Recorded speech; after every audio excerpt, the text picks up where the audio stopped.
जय बाबा की सभी को। सुबह उठ के करी कसरत, क्योंकि कसरत करना शरीर के लिए बहुत जरूरी। फिर होगा हम लोग तैयार, फिर हम लोग करी भगवान जी की पूजा। उसके बाद हम लोग किया नाश्ता करने के बाद सीधे हम लोग निकल गए घर से।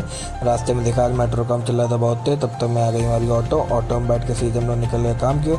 रास्ते में कुछ इस तरह का रहा था मौसम, पहुँचते होने लगी थी बारिश। आज ये वाला करना था माल पैक। इस माल को डाल हम लोग सीधे कार्टनों में डाल के हम लोग कार्टन की मारी गिनती। उसके बाद किया हम लोग कार्टन बंद करने के बाद हो गया था लंच। बढ़िया से हाथ पर धुलने के बाद सीधे हम लोग खाई रोटी खाने के बाद हम लोग किया थोड़ी देर आराम। तो आराम करने में फिर से लग गए काम करते हुए समय का पता ही नहीं चला। फिर हो गई शाम को सारा काम समेट के आ गए बाहर आते ही देखा कि मौसम फिर बिगड़ रहा है। निकल गए सीधे हम लोग अपने घर की ओर। फिर हम लोग को लगी भूख, फिर हम लोग कराए मोमोज और फिंगर पैक। सभी भाइयों को जय बाबा की। अब ज्यादा देर नहीं माँ, आग झपकते ही मोटर गाड़ी बंगला सब सामने खड़ा कर दूंगा।